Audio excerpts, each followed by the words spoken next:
The harsh truth of the matter is that all of these various relationship dynamics were insufferable, they were raggedy, and you would have had, if we're talking about odds, you would have had a 0% chance at succeeding around the same people that needed you to believe that you weren't who you thought you were.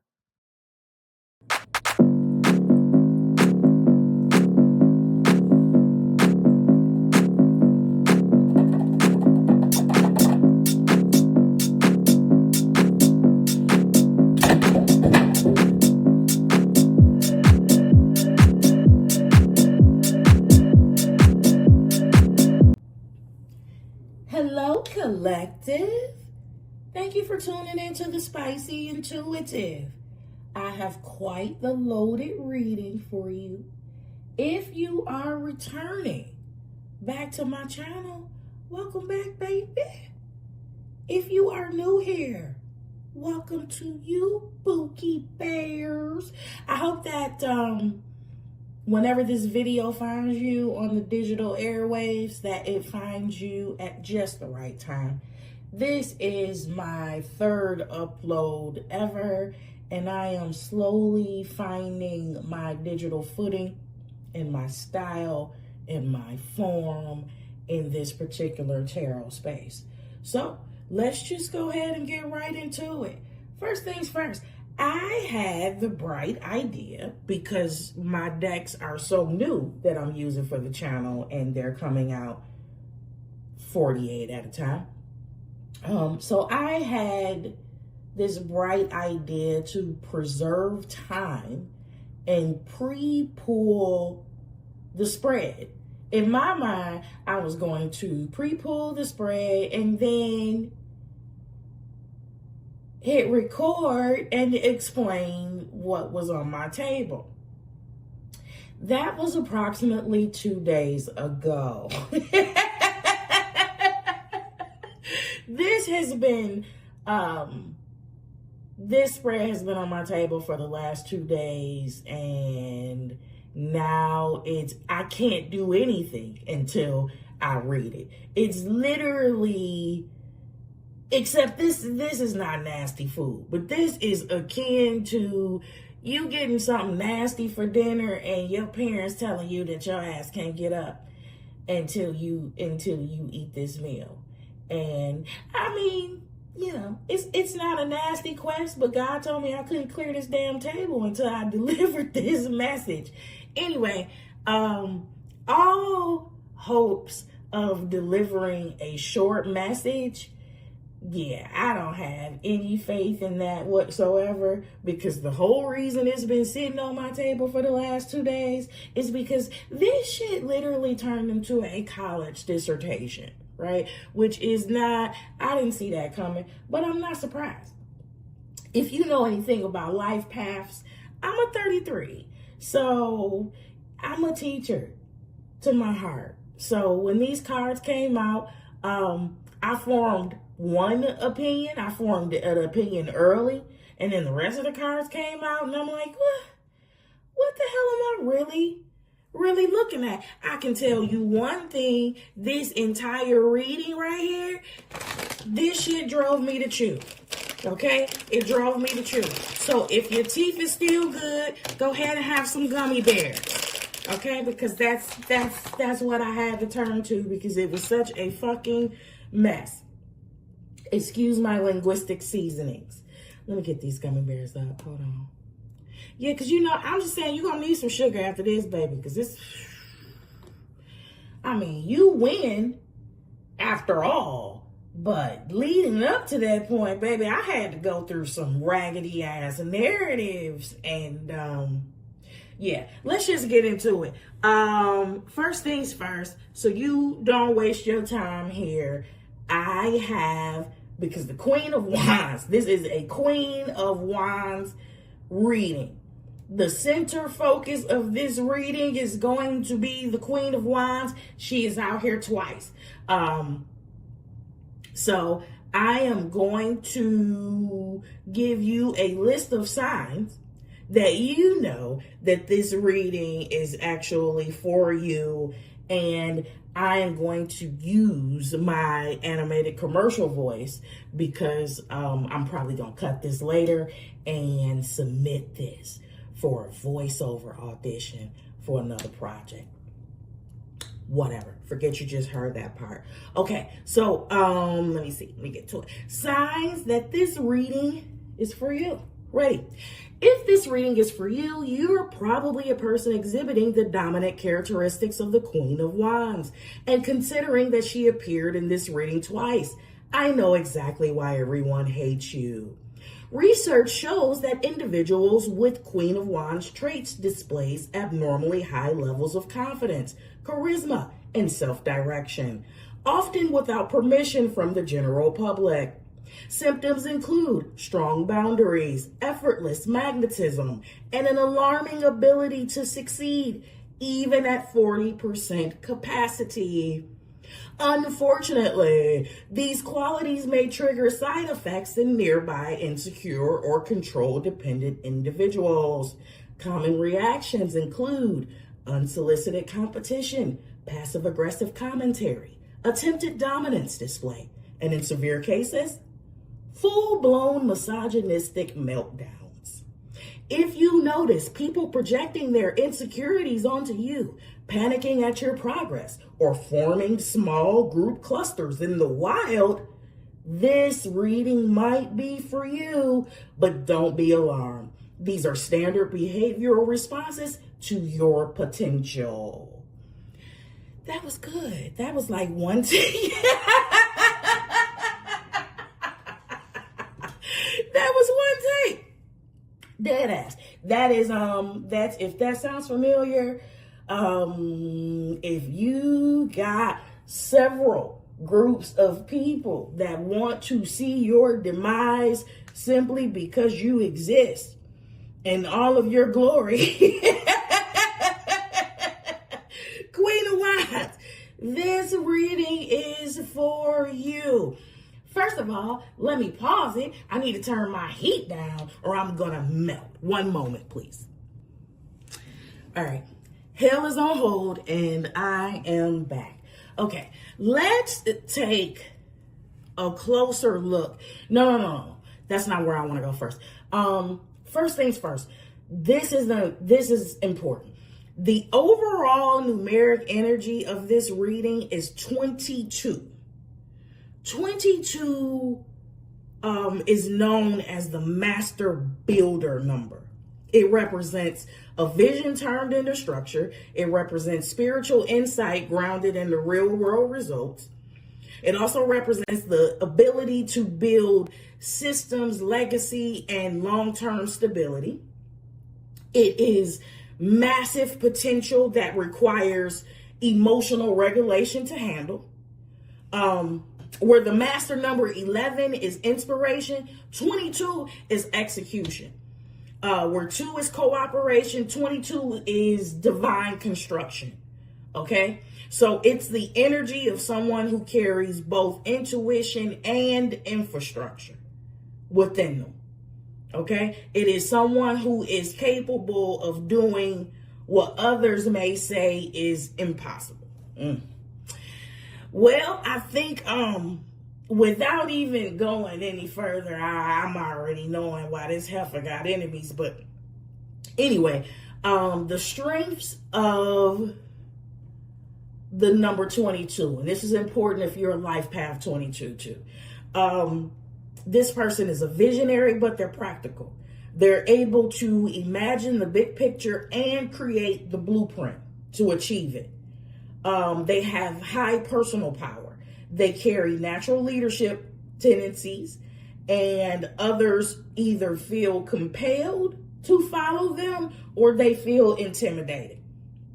They are strategic thinkers, and they can break massive goals into workable steps almost effortlessly. They are system builders. They create long-term solutions instead of quick fixes. What else? They are resilient under pressure. Okay, so challenges for them activate their genius instead of shutting them down. instead of shutting them down. They are extremely purpose driven. They feel guided by something larger than themselves. And they tend to be naturally impactful wherever they go. On the contrary, the weaknesses are this. And this is important because in these three groups of people that came against you that we're going to explore, you're going to clearly see that they were able to gain ground in your life by exploiting your weaknesses. So here are the weaknesses of that numeric energy of 22. So you can experience overwhelm from carrying too much potential. You might feel like the weight of all the responsibility, or you might fear making mistakes. Perfectionism is definitely a weakness. You can delay progress trying to make everything flawless. Emotional suppression. Emotional suppression is one of the weaknesses. And it comes from focusing on the outcomes that ultimately lead you to neglect your inner needs. 22s have greater tendencies towards burnout. They will overwork to meet a vision that nobody else can see. They are impatient with people that move at a slower pace than them. They become easily frustrated by incompetence, disorganization, or emotional immaturity, if that's around them. They do tend to attract jealousy and a lot of opposition. And the magnitude of their personalities, their drive, tends to trigger the insecurities in others.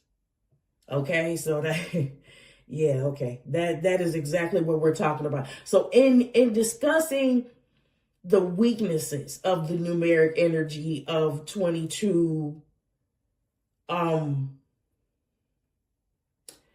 we are definitely able to see why these people were triggered by you. It all rolls up to this. In all of these groups, you were a mirror to these people. And you reflected something in all of these instances that these people weren't prepared to deal with head on. And so you were attacked. You were attacked because you threatened to expose, and you threatened the status quo. Let's get into it. Three groups of people that we have here. We have a King of Wands that's being confirmed by the Three of Swords. We have a Three of Cups group that is being confirmed by the Two of Wands. And we have a Four of Wands group, which is being confirmed by the Seven of Cups and the Five of Swords. Okay. So let's get into it. We're gonna take this piece by piece, because every relationship dynamic, every hostile energy against you in this particular situation is a little bit different. They all roll up to haters. They all roll up to they don't have enough busy work. They really should be focusing on their own damn lane. But I'll break it down for you nonetheless. So we got King of Wands, Three of Swords first. Let me say this. If you are a feminine and you identify with the characteristics of this Queen of Wands, I want y'all to look at it. That's why I brought out the jumbo card. The Queen of Wands in the traditional deck is the only woman that is sitting with her legs open. The Queen of Wands is both assertive and receptive. Okay? She is not about to be a prissy little damsel in distress. This bitch can build a house. Let's just go ahead and get that right out the way. And because of that, if you are a feminine with this king of swords, with this king of wine, three of swords in here. If you are a feminine, you emasculate underdeveloped and fragile men by merely existing. Okay? Yes, you do. Yes, you do. Because you are both assertive and receptive, grown-ass man children that aren't real men, you cause really, really big internal issues within them. I am sure that the person that I am reading for has no shortage of men that has tried to humble her in her life. Ask me how I know. Anyway, yeah, okay. So the Queen of Wands can be both assertive and receptive, and this challenges the fuck out of misogynistic adult man boys because it interrupts their conditioned script. These are the types of men, and this is allegedly King of Wands, but really who this is a page. This King of Wands wants to appear to be a King of Wands, but this motherfucker is really just the wizard in the Wizard of Oz. This is a little guy standing on a stool with a microphone behind a goddamn curtain. This is a page. This is a boy, Damon. Okay? These type of men need control. They need dominance. They need for you to be submissive to their narrative. They need for you to be broken so they feel better. These are men that want respect simply for having a ding-a-ling rather than being a decent human being. Now, I want to remind you that the wand is a phallic symbol. Okay? These men may be narcissistic. They may be neggers, Neggers. They may be sexually ambiguous and definitely down low. God told me to I have to say it. The down low part is especially important if you are a queen of wands with strong, assertive, dominant, masculine energy. Another sign of a down low man is a male-centered man. Male-centered men are often down low as well. They almost always lack respect for women. They pretend they put up a good game because if they're narcissistic, they have to wear a mask. But it's temporal. It's fleeting. Anyway, the King of Wands, Three of Swords combination, this person finds conquest through sexual and intellectual domination, right? I don't have control over my own shit, and you a woman, you definitely shouldn't have more control than me, so submit. And then this Three of Wands here, I am going to break you and browbeat you and mentally incapacitate you in such a way that you need me. This is the worst of the worst, okay? I might have to chew. I might have to damn chew. The next group that we have is the Two of Wands, Three of Cups combination, okay?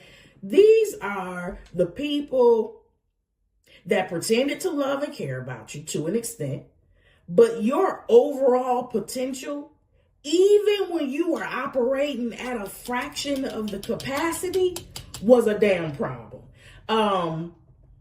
Let me tell you what I still cannot wrap my mind. I guess I can wrap my mind around it now because I I realized that you only have to be operating at a fraction of the cost for somebody operating at a fraction of your full potential for people to be frightened by your damn ass. There were people that told me, these were people that told me this.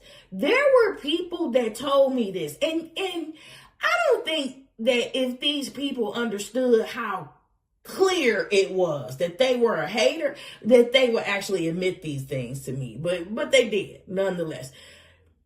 There were people that admitted to me that they withheld compliments from me because they didn't want my head to get too big. I need you to understand that the time frames that these people call themselves withholding compliments from me for fear of a larger head size, like this was the time period that I didn't want to be alive. My self-esteem was in hell. I really could have benefited.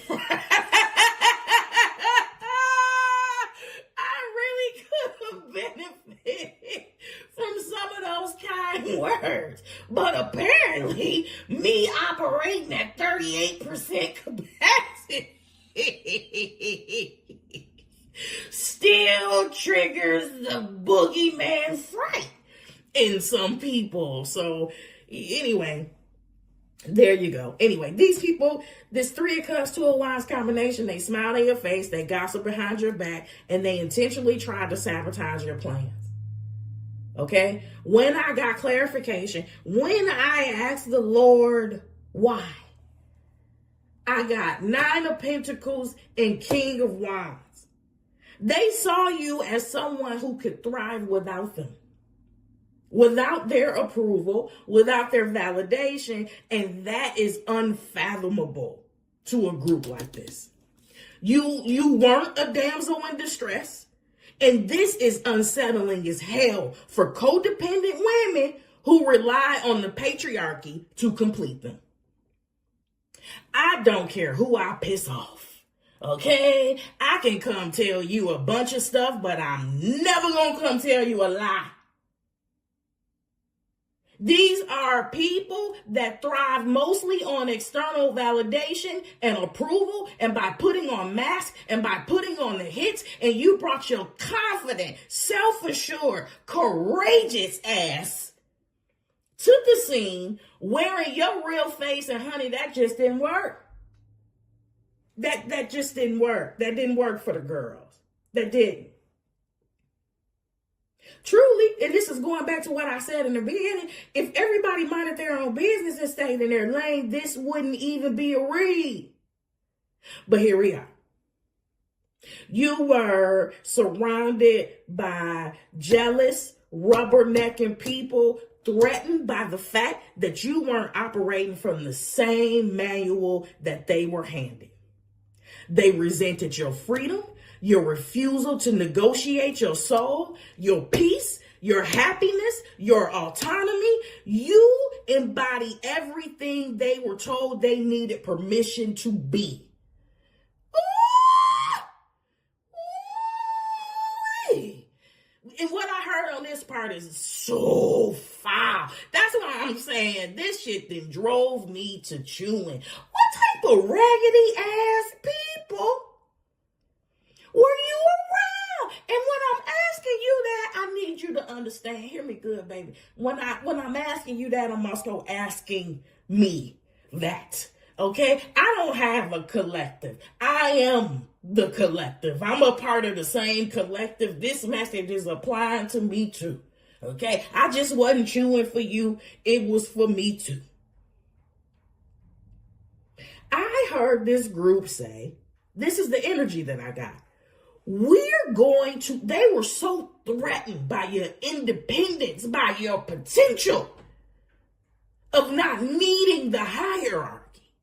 I heard, we're going to show you that you need to abandon your independence by forcing you into a situation where you have to depend on others.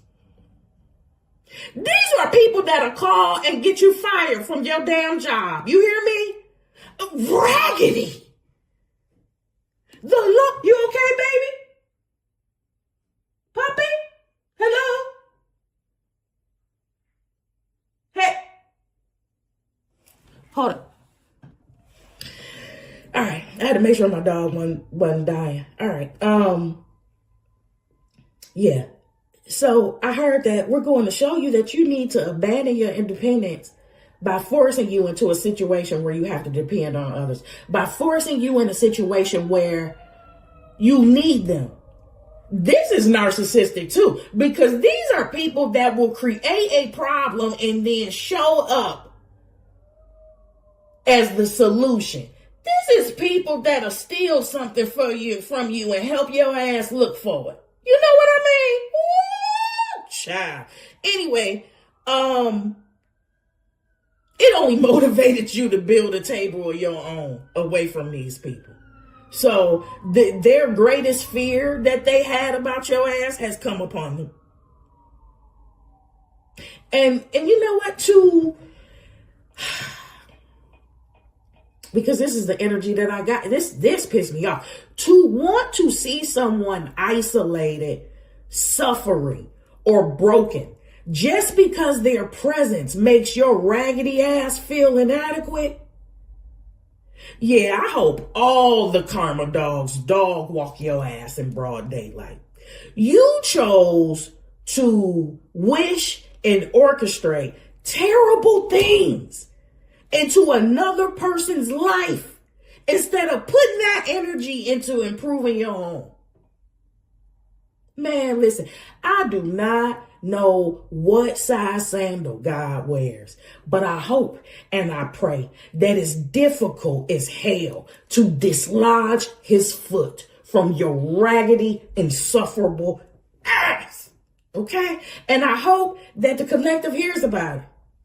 Not because they searching for it, not because they looking for you to get karma, not because they praying about it, not because they putting your ass in the freezer or down in the dirt, no judgment here, but because justice needs to be known.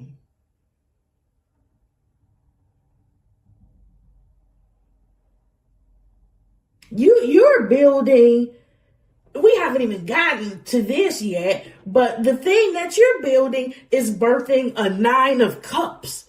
That's emotional. That's wish fulfillment from the inside out. Okay? That's what you're birthing, right? Meanwhile, the damn raggities over here, the 3 of Cups to the 2 of Wands, they are only concerned about your 9 of Pentacles. These people are only concerned about your material, your lifestyle, and whether you are or were attractive enough for competitive purposes, of course. Excuse me, it took me a long time to realize that many people have the depth of an ant bath. That most people place value and top priority on superficial and shallow things. How much you have, what it looks like to others, and who you're with. All of that seems to be the sum of what most people tend to care about. That's boring as hell to a Queen of Wands. That's boring as hell to somebody that's committed to adventure, courage, charisma, truth, leadership, vision, a strong sense of self, independence. Get out of here. Get out of here. And before I move on and talk about this raggedy ass family, here's what's important. So the overall energy is 22. The Lord led me to Numbers 22 and Numbers 22 through 24. Because this is the story, this is the spiritual template for what the collective has been living through. And this is, how can I sum this up? You can be in your own lane, walking in your own assignment, bothering nobody, and still become the full-time obsession of people with not enough inner work, too much imagination, and way too much time. In the story, there was a guy named Balak. Or was it Balak? Whatever his name is. Balak. All right. The guy named Balak. he became so hatefully obsessed with Israel. Now, I need you to understand, Israel didn't do a damn thing to this man. They didn't even know this man existed. This was a person that was observing from a distance and decided that they hated him. They hated Israel because of how abundant they looked, because of how inadequate they made him feel. Let's just go ahead and tell the truth, call a spade a spade. Anyway, he was obsessed with Israel simply because he saw them growing and prospering and minding their business. He was pressed. He was pressed to the point of strategy meetings about someone who wasn't even thinking about him. So what did he do? This fool went and hired a prophet. Okay? In 2025, this fool went and hired an Etsy witch. He went and got Balaam. That's the prophet. And Balaam had a reputation. They knew, you go get this fool, whoever he blessed is going to be blessed. And whoever he cursed is going to be cursed. They said, go get him. Go get him to curse these strangers that I never met a day in my life. They don't know I exist, but their potential threatens to put me out of business. Go call the Etsy witch so we can curse their ass. And that's exactly what they did. So they went and got, here's the wild part. Balaam got there. And for reference, if you've ever heard the story about the talking donkey, this is the talking donkey story.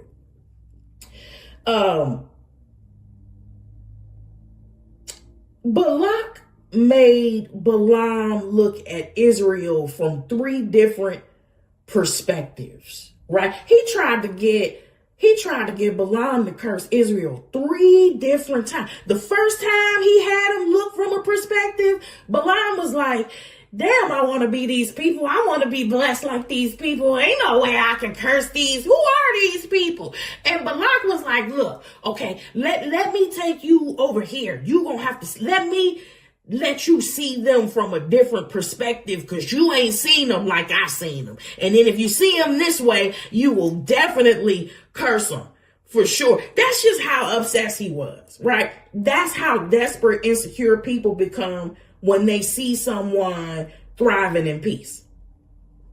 Every single time Balaam opened up his mouth to curse him, God hijacked his tongue and turned it into a blessing. Every single time these people try to come after your ass, God just kept increasing you. Now, obviously, because this went on for a long time, I know energetically, obviously these people are not the sharpest crayons in the damn box. They aren't the most intellectually astute by no damn means, because are you even good at math? You keep throwing stones at a person that continues to elevate every time you throw stones.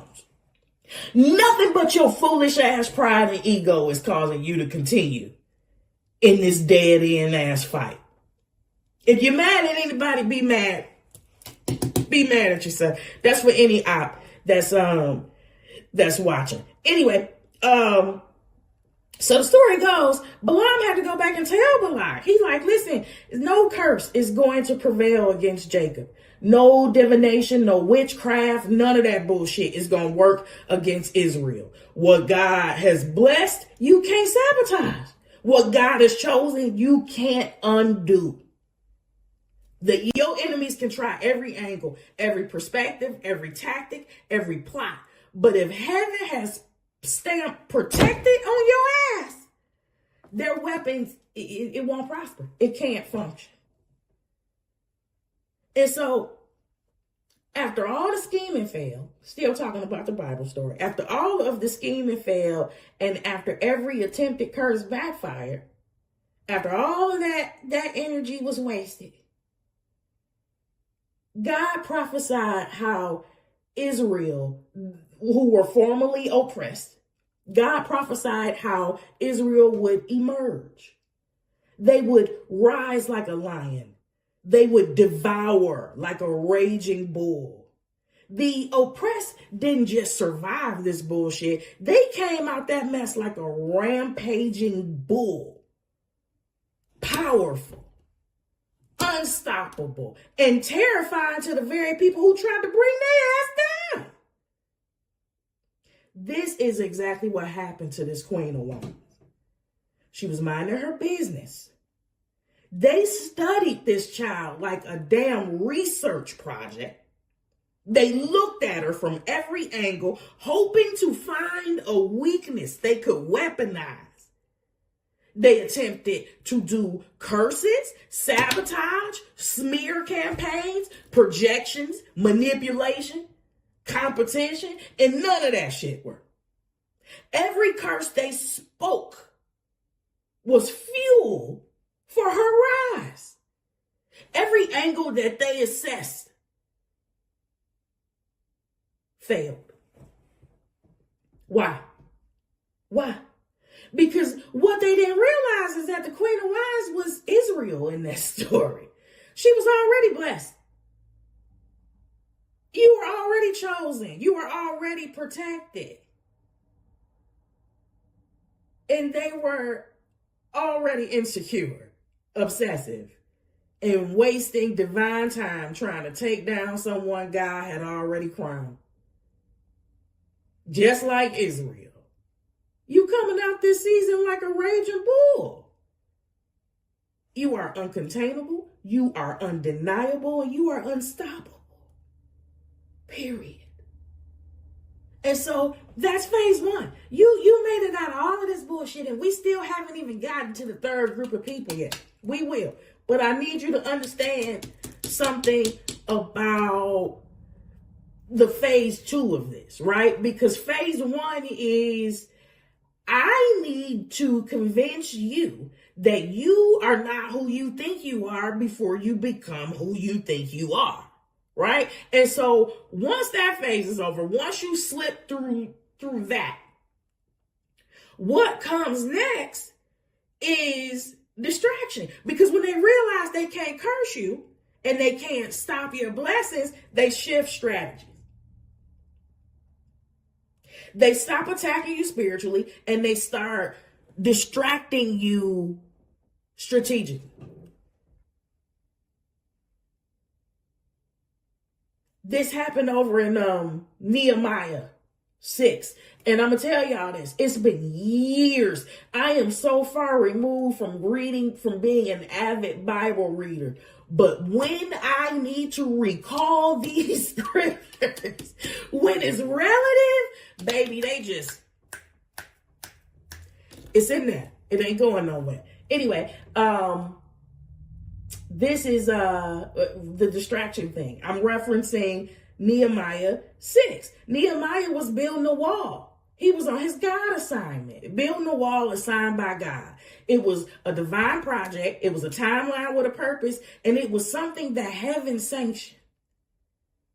But he had some enemies. And they wanted to stop the building and they couldn't. They couldn't sabotage it. They couldn't curse it. And they couldn't penetrate it. So they created some distractions.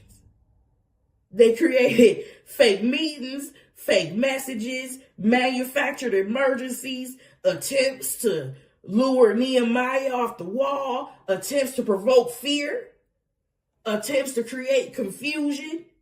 They sent for this man 4 times. And the 5th time they came, it came with a smear campaign. And Nehemiah said the iconic line that is word for word the collective right now. I am doing a great work and I cannot come down. Meaning, I'm not leaving my assignment to entertain your insecurities. I'm not abandoning my progress to soothe your ego. I'm not attending to your drama when I'm building my destiny. And that's how it happens. First, your enemies try to curse you. When that fails, they try to distract you. When that fails, they try to intimidate you. When that fails, they try to misrepresent you. When that fails, they try to exhaust you. But here's the revelation. All distraction is spiritual warfare in disguise. It's not loud warfare. It's not dramatic warfare. Sometimes it's not obvious warfare. It is strategic warfare. Come down from what you're building. Slow down your momentum. Watch out. The Bible says it's the little foxes that spoil the vineyard. Slow down your momentum. Second guess your progress. Respond to our insecurities. Explain yourself. Justify your vision. Defend your decision. Nehemiah didn't do none of that shit. He stayed on that wall. He stayed in his assignment and he stayed aligned. And then the wall was finished.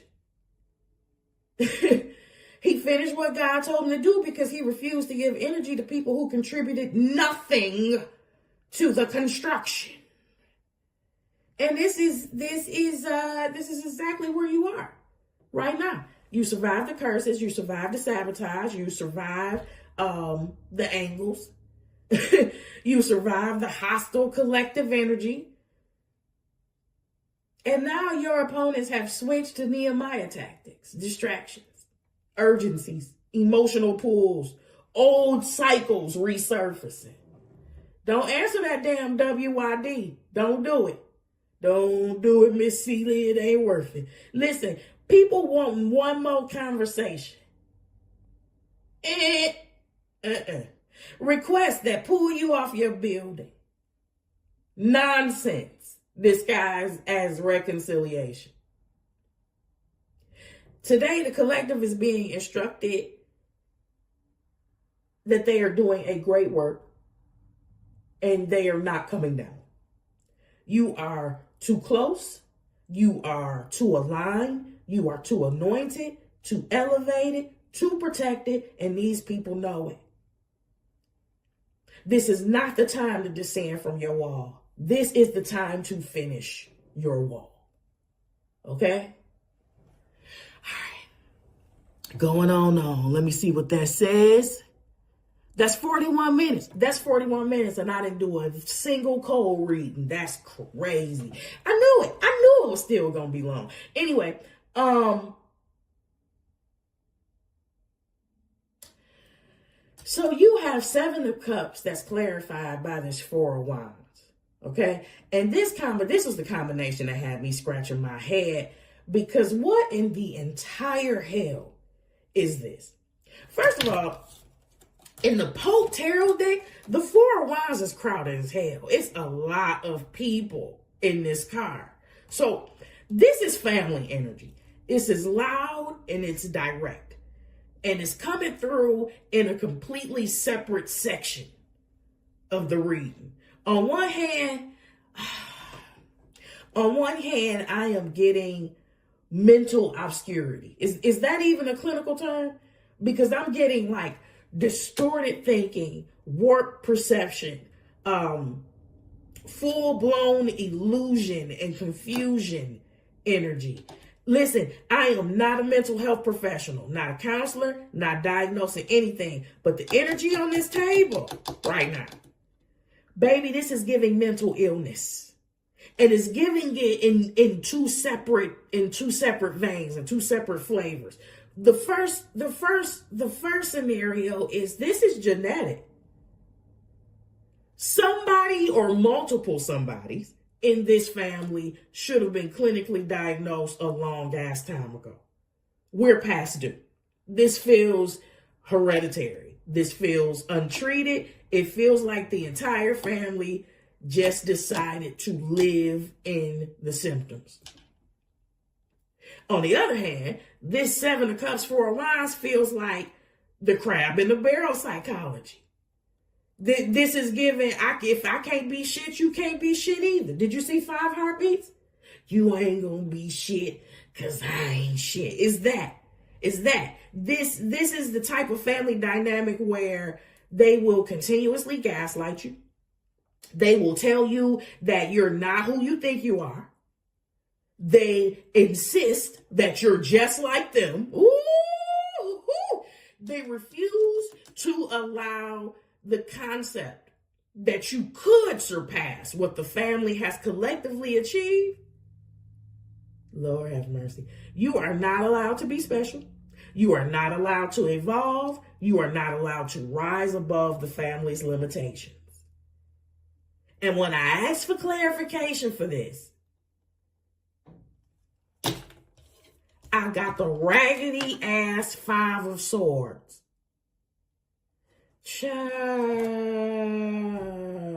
So, not only are there loonies running around in your raggedy ass family, these loonies also have the nerve to be in competition. And I'm sitting here like, what are we competing for exactly? The first person to go to the psych ward? Winner gets a padded room because what? Because what? Baby, I'm seeing sabotage. I'm seeing relatives who did not want you to achieve anything before them. They wanted the accolades. They wanted the recognition. They wanted the success. They wanted the notable person spotlight. And if anybody was going to make it out this family, it was supposed to be them and not you. Oh my God. This reminds me exactly of King David and his brothers when Samuel came to anoint the next king. All of Jesse's sons, that's King David's daddy, all of Jesse's sons got dressed up. They looked good. They smelled good. They presented themselves. And everybody assumed one of them was going to be chosen, everybody except for David. They didn't even bother to bring David to the lineup. He didn't even get invited to the ceremony. Ain't that a bitch? In their mind, he was irrelevant. David was overlooked. He was not the type. He was not the image. He was not the one they thought God would choose. Samuel looked at all those polished ass boys and looked at Jesse and was like, hey man, you got some more boys somewhere? You got some more boys? You got some more sons somewhere? And sure enough, the one they damn counted out became the anointed one. And your family dynamics mirror that story. Your family did not want it to be you, baby. And honestly, they never thought it could be you. Maybe you didn't look the part compared to how your family presents themselves. Maybe you didn't fit the aesthetic or the reputation or the manufactured image they were trying to uphold. To them, you look like a little shepherd boy. Unassuming, unpolished, and not promising at all. But here's the thing about the anointing. The anointing never asks permission from other people's delusion. Okay? Well, if you made it this far in the reading, please consider liking, sharing, or hyping the video. And I'd love for you to stay and play and subscribe to my vibe. I am working on the placements of my call to action, so bear with me while I insert them, and they'll become more organic as time goes on. But right now, I'm just trying to make sure I hit my markers, right?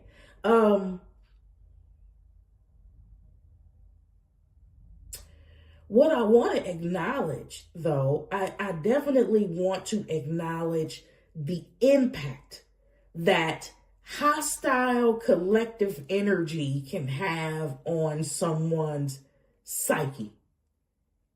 Even when the individuals involved don't necessarily know each other, hostile collective energy creates a measurable psychological impact. It's not just in your head. You don't just need to pull yourself up by bootstraps and get over it. It is energetically impacting, and it's real. That's why becoming a generational cycle breaker, that's why being a cycle breaker is so damn hard. You know how much hostile collective energy you have going against you that need you to stay the same so you don't shine no mirrors on their asses. Anyway,